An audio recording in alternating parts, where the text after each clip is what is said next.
Sa pagkain niya sa Diwata Paris Overload, nung nag-usap kami doon sa Cubao sa bahay niya nung pinatawag ako. Sa katunayan nga, ang dami niya nakain eh.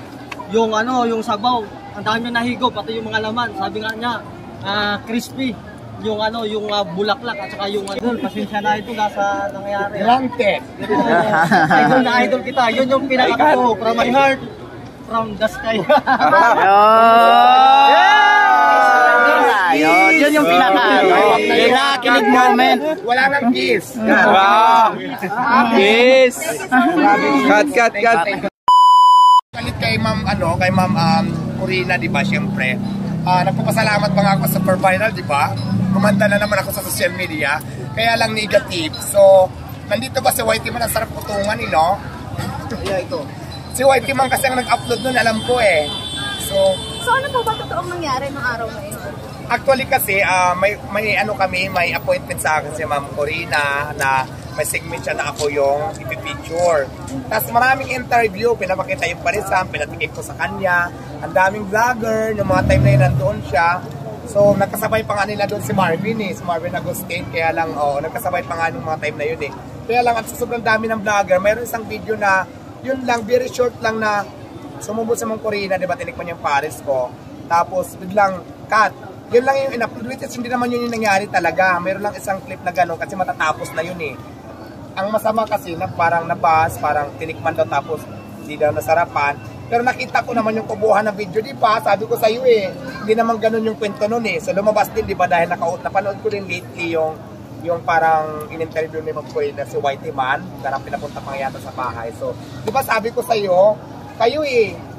So kayo po mismo nakita niyo po na kinain ng Paris? Yes. Kasi kami ang magkatabi nun eh. Yun nga lang kasi doon sa in-upload nito na isang vlogger na very short clips lang. Parang ganun kasi yung dating. Iba yung dating. Iba yung feedback ng mga tao. Which is hindi naman talaga yun ang totoo.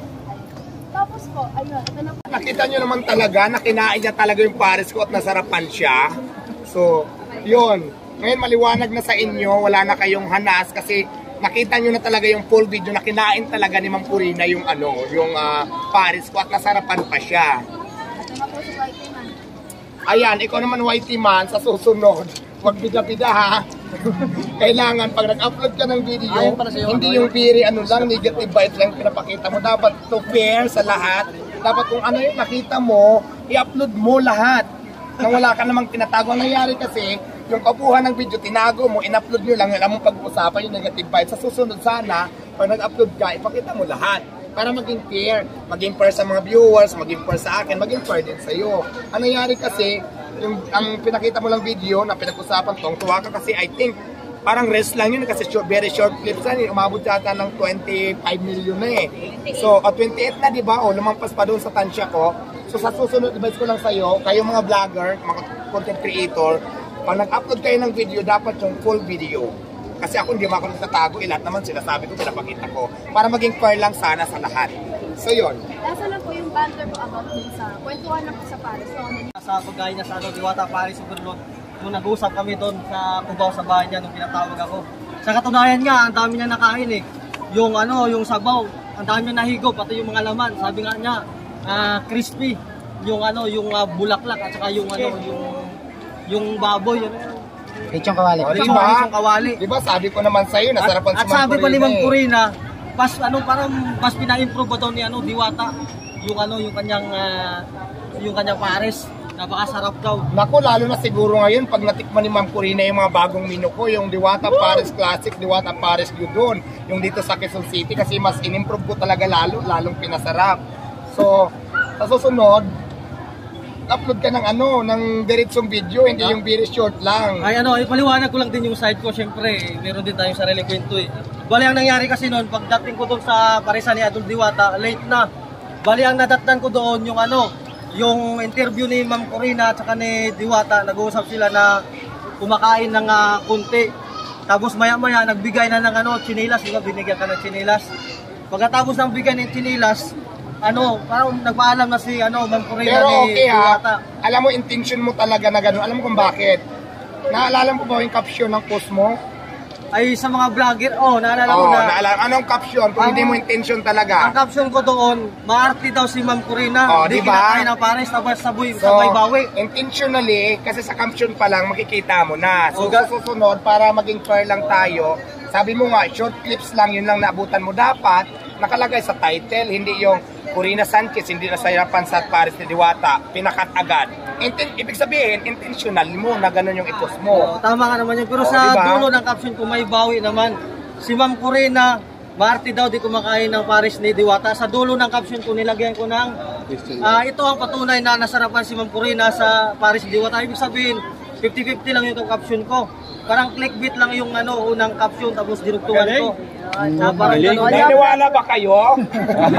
Kasi kahit tingnan nyo ngayon, tapos sa pag-alis ni Ma'am Corina, yung madaming, naputo na yung video ko na yun kasi reels lang yun kasi di pa naman na-monetize sa stream ads Kaya sa reels lang, putol-putol yung video ko.